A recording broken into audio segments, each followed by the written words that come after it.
Open-ended questions are a cornerstone of the RISE program, helping counselors build trust and uncover the deeper stories that drive a client's journey. By inviting clients to share in their own words, these questions communicate a genuine desire to understand the client's point of view and respect for their life experience. An open-ended question avoids a yes or no answer, and it allows an individual to give you a more detailed response to a question that you ask them. When I think about the counselors that I've had many of them, but there was one in particular that had a conversation with me that really set my compass in a different direction. But he just looked at me, leaned back in his chair, and he said, "Charles, what you gonna do with your life?" And I said, well, I'm gonna stay sober, and I'm gonna get a job, and I'm gonna get an apartment, and then I'm the typical addict's checklist. And he said, "No, man, what you gonna do with your life?" And I heard life, and it took on a different meaning all of a sudden. It wasn't just a list of things to do. And it was at that moment that I knew that I was gonna have to do more than just get an apartment and go to church on Sunday and that checklist. I was gonna have to actually help somebody. And even when I felt like I didn't have a choice, I always decided, like, because it's for the greater good, to do it. So again, back to me trying to take care of everybody else before giving any credit to my own emotions.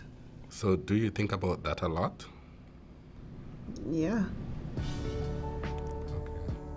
Okay. As we continue today, what was your care treatment like for you? My care treatment started off kind of like I didn't know what was going on. Yeah.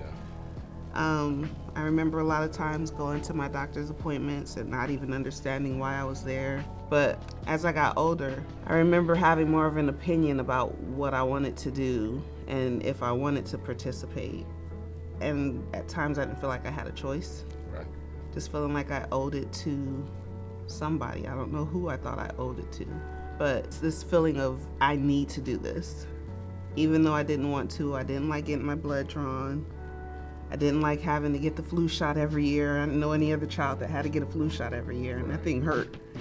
They used to have to chase me to give me the flu shot. I can only imagine.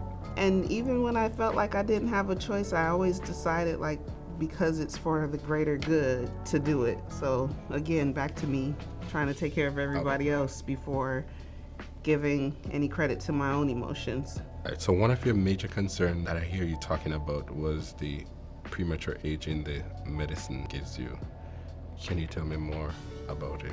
It's just a kind of a fear of not knowing if something bad is going to happen because of it, or when or what.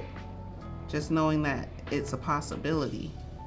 The key difference I noticed with the effective and the ineffective example was that with the effective examples, I was able to get a lot more information, which would allow me to make my job much easier. And for her as well, she seemed more comfortable, more relaxed, and more kind of eager to answer the question, versus the ineffective example, it kind of pushed her a little off, and so she felt like, oh wait, why am I here? Do I want to answer this question? And then the answer tend to be more short and not a lot to work with. And so it limits how best I would be able to do my job. Some of the key differences I noticed with the effective versus the ineffective examples was that with the effective examples, I felt like I was having a conversation with someone who actually wanted to get to know me. With the ineffective examples, I felt like it was just questions being asked because they were on a checklist. I felt like there was no real need to know more about me. I felt like I didn't really have a question to answer. It was just yes, no, kind of, are you doing this? Are you okay with that? And there was no room for me to actually add any more conversation to the details. Open-ended questions are just one way to build trust and foster meaningful conversations with your clients. In the next videos, we'll explore other key skills, like reflections and affirmations, to help you create even stronger connections. Keep watching to learn more. In your next session, try asking 3 open-ended questions. Notice how your client responds and reflect on how it changes the conversation for the better.